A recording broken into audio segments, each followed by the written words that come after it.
Bonjour à toutes, bonjour à tous. J'espère que vous allez super bien, que vous avez passé une excellente semaine de trading. Alors, comme vous le savez très bien, cette semaine, nous avons eu les élections aux USA. Et avec les élections, vous savez très bien l'impact que cela a sur les marchés. Et c'est ce que nous avons d'ailleurs conseillé à nos étudiants, d'être hyper prudents. Vous pouvez bien faire l'analyse technique et tout, mais l'issue de ces élections peut tout faire basculer sur le marché. Donc, raison pour laquelle je disais tantôt qu'il faut être vraiment prudent. Et même le jour de l'élection, il ne fallait pas vraiment trader parce que vous avez vu, il y a eu beaucoup de faux mouvements et jusqu'à présent, on n'a pas encore eu les résultats. Donc, ce qui fait qu'à tout moment, le marché on peut s'attendre à une forte volatilité sur le marché. Alors, nous allons quand même essayer d'établir quelques plans, d'accord, et quelques analyses techniques, parce que n'oubliez pas que là-bas, c'est l'analyse fondamentale. En 2016, voilà, si vous vous rappelez très bien, avant l'élection de Trump, tout le monde s'attendait à ce que ce soit Hillary Clinton qui soit élue présidente.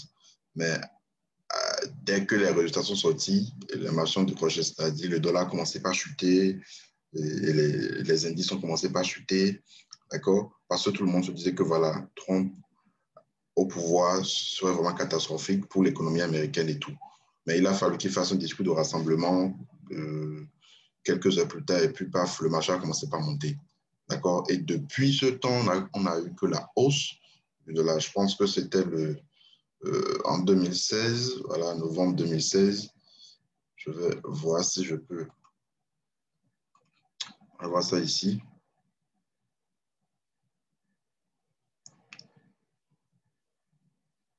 Voilà, vous voyez, on a eu ça en 2016 avant d'avoir une chute. Mais là, on ne peut pas dire que c'est la prévision, d'accord, le résultat égale à la prévision parce que voilà, tout le monde s'attendait vraiment à ce que qu'il y ait vraiment la chute du dollar. Mais si vous regardez bien là, je suis sur le graphique de DXY, c'est-à-dire l'indice du dollar, vous voyez, le dollar est toujours au-dessus de son support haussier. Voilà, d'accord, nous sommes toujours au-dessus du support haussier. Donc, toujours est-il qu'il faut être vraiment prudent parce que les résultats peuvent sortir aujourd'hui ou si possible demain. Et avec les contestations et tout, il n'y a pas encore vraiment, comment on appelle ça, on n'a pas encore vraiment ce qu'il faut pour dire que voilà, c'est derrière nous. Même à l'élection de Joe Biden, il y aura des contestations, que ce soit l'élection de Donald Trump également, il y aura des contestations. Donc, il faut vraiment être prudent. Voilà. Mais n'oubliez pas que l'analyse technique prime toujours sur l'analyse fondamentale. Il faut toujours privilégier l'analyse technique par rapport à l'analyse fondamentale. Alors, là, vous avez le graphique du DSY. Alors, la cassure, d'accord, peut s'avérer être bénéfique pour nous parce que si vous avez la cassure de ce support haussier, d'accord, alors là, on peut s'attendre vraiment à une chute du dollar. Parce que vous avez vu, c'est un support haussier depuis 2011, qui a commencé depuis l'année 2011. Donc, il faut vraiment surveiller ce niveau. Et si vous allez alors, bien sûr, le prix peut rebondir. D'accord, le prix peut rebondir. Bon, je pense que c'était le jeudi. Le jeudi, le dollar a commencé par chuter, parce que bon, les gens s'attendaient à ce que Joe Biden, qu'il y ait une faute vague bleue, en fait. Mais là, bon, ce n'est pas, c'est encore serré, en fait. Voilà, c'est encore serré. Donc, il faudrait vraiment faire attention. Donc, ça peut casser, on peut assister à la chute du dollar comme le président qui sera élu peut rassurer les marchés, peut rassurer les Américains et tout, faire un discours de rassemblement un peu comme Donald Trump en 2016 et tout. Voilà, et ça peut encore repartir. Donc, il faut être vraiment prudent. Donc, on peut s'attendre à un rebond, comme à une cassure. Toujours est-il qu'il faut vraiment être prudent. Et la cassure, si vous devez attendre la cassure avant de prendre une position, je vais sur Euro-USD, parce que vous n'avez pas forcément tradé l'indice. Voilà, là, je suis sur le graphique hebdo de l'Euro-USD. Vous voyez, on a déjà assisté à la cassure, mais ça a réintégré là. Le prix est en train de travailler cette zone, en fait. Donc, il faudrait qu'on passe au-dessus des 1,28 avant d'assister à une accélération haussière sur l'euro-dollar. Voilà. Donc, si je passe en daily, donc c'est cette zone-là. Voilà, 1,19, 19, 1,28. Donc, c'est une zone de 100 pips, en fait. Une zone de 100 pips. Il faudrait qu'on passe au-dessus de cette zone avant d'assister à une accélération haussière sur l'euro-USD. Le prix peut venir dans la zone. Ça peut également nous permettre de prendre une vente. Vous voyez, de prendre une vente, d'accord, pour la réintégration de la tendance baissière, de la grande résistance baissière hebdo. D'accord? Toujours dit que bon, c'est en train de former un range ici. cette zone-là est en train de former un range. Donc, on peut prendre une vente pour espérer un retour des prix sur la bande inférieure. Donc, comme je vous l'ai dit, il faut vraiment être prudent. D'accord? Mais pour espérer une accélération haussière sur l'euro dollar, il faudrait qu'on passe au-dessus des 1,2018. Voilà, je pense même que c'est le plus haut de l'année 2020, 1,2018 sur l'euro dollar. Donc, il faudrait qu'on passe au-dessus pour espérer une accélération haussière sur le graphique de l'euro dollar. Donc, voilà ce que vous avez en H4. Vous voyez, donc c'est un range qu'il faut surveiller. D'accord, c'est un range qu'il faut surveiller. Voilà. Alors, je vais aller sur le gold. Alors, le gold, le triangle descendant que nous avons eu ici. Bon, le gold est dans une tendance haussière. D'accord? Cette résistance baissière qu'on a eu ici, c'était une résistance baissière de correction. Et on jouait sur le rebond à chaque fois.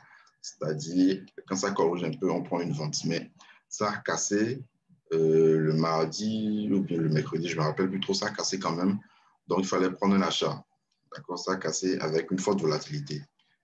Vous voyez la clôture du corps de la bougie au-dessus de la résistance baissière. Alors là, le prix est déjà parti. Quand vous savez très bien, comme vous le savez très bien, après une forte accélération, il ne serait pas vraiment judicieux de rentrer sur le marché. Donc, nous allons utiliser les retracements de Fibo sur ce mouvement. Voilà. Et espérer un retour des prix sur les 50% ici, d'accord, dans cette zone ici.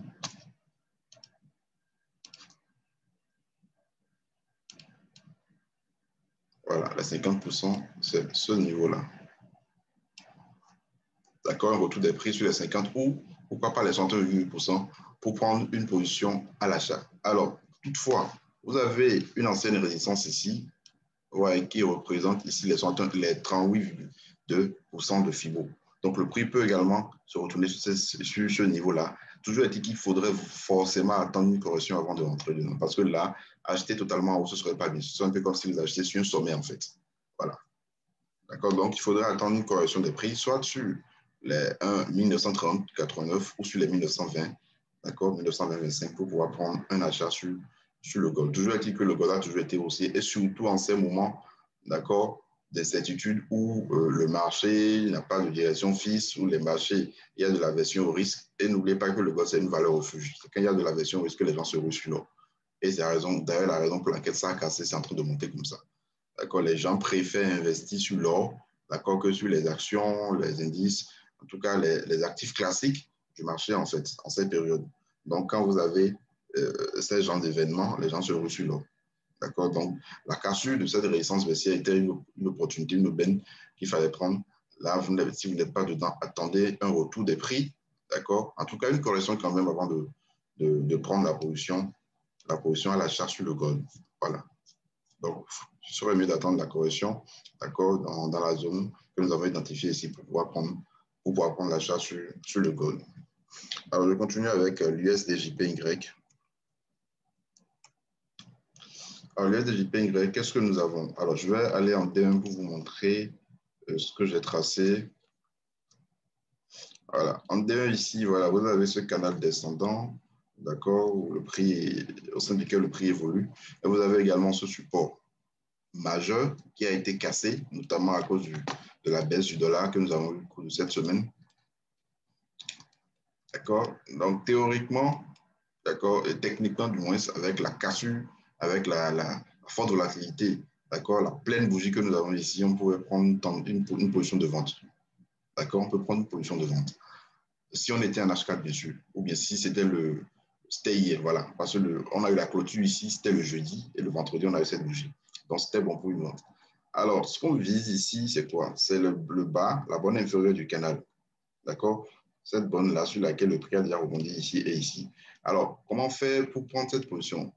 Comme vous le savez également ici, forte impulsion baissière, attendre toujours une correction pour pouvoir prendre le train en marche.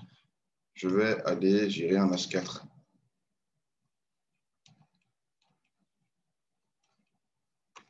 Alors, voilà. Donc ici également, il est possible d'utiliser les Fibo sur le dernier mouvement baissier. Voilà. Alors, le 38,2 ici, c'est le niveau qui a été cassé. D'accord? C'est la résistance qui a été cassée, la zone. Donc, Le retour déjà ici peut déjà nous permettre de prendre une position de vente. Ce serait déjà un très bon point d'entrée à la vente.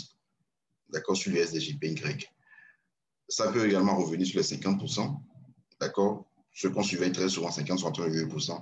Mais toujours est-il qu'il faudrait attendre obligatoirement une correction avant de vendre l'USDJPY. Ce ne serait pas bien de vendre sur un creux. C'est un peu comme ce qu'on a dit sur le gold tout à l'heure, acheter sur un sommet. On ne vend pas également sur un creux. Je vais peut-être aller en M15 pour voir si, voilà, s'il y a une possibilité.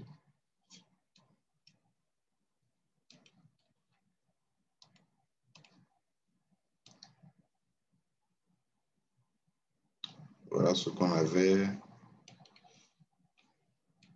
Alors, ça peut former un petit biseau descendant. Voilà, qui va casser, peut-être venir chercher ici avant de réintégrer. Alors, c'est un peu, c'est toujours le même plan, attendre une correction avant de rentrer, d'accord, avant de prendre la position sur l'USD GPY. Alors, je vais finir avec GBP-CHF. Bon, je vais également regarder le Bitcoin tout à l'heure. GBP-CHF, vous avez un triangle ascendant.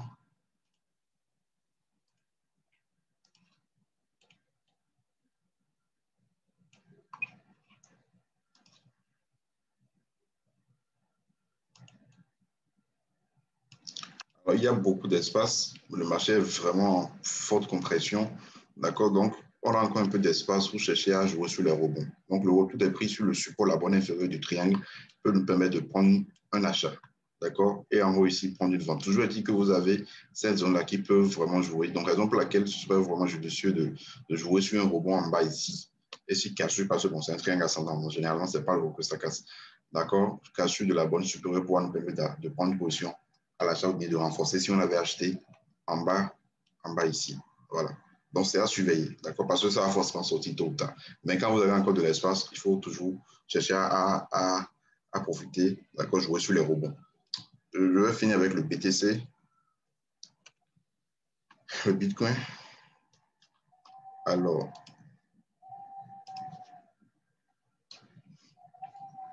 le Bitcoin est en train de... Alors, ça, c'était en 2017, où le Bitcoin a presque atteint les 20 000. Et là, nous sommes notamment en chemin. Bon, je l'ai plus suivi depuis la semaine, je suis passé parce que on avait établi un plan. Si vous avez suivi la revue hebdo de l'année, du semaine passée, je pense, de la semaine passée, voilà, j'avais, le prix était encore ici, voilà. Bon, je ne me rappelle plus trop parce que bon, ce n'est pas le même graphique. Le prix était quelque part dans la zone quand même, il fallait prendre un achat après cassure d'une résistance là.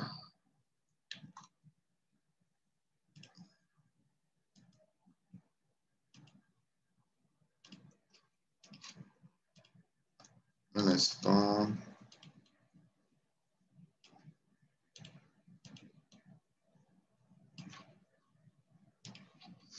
OK.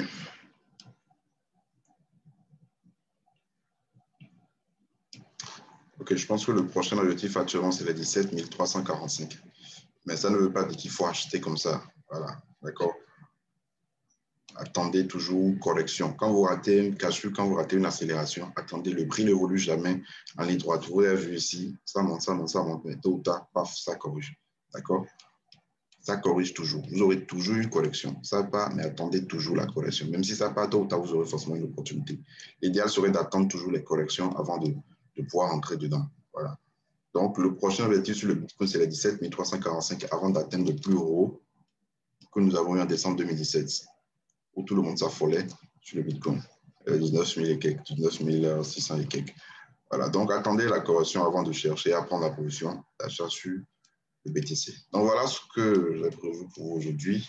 N'oubliez pas de liker, de partager, surtout de vous abonner. Nous avons atteint les 1000 abonnés sur la chaîne YouTube. Merci à vous. Je pense que le vendredi, voilà, nous allons essayer de faire une revue pour récapituler un peu le plan que nous avons établi aujourd'hui. Excellent week-end à vous.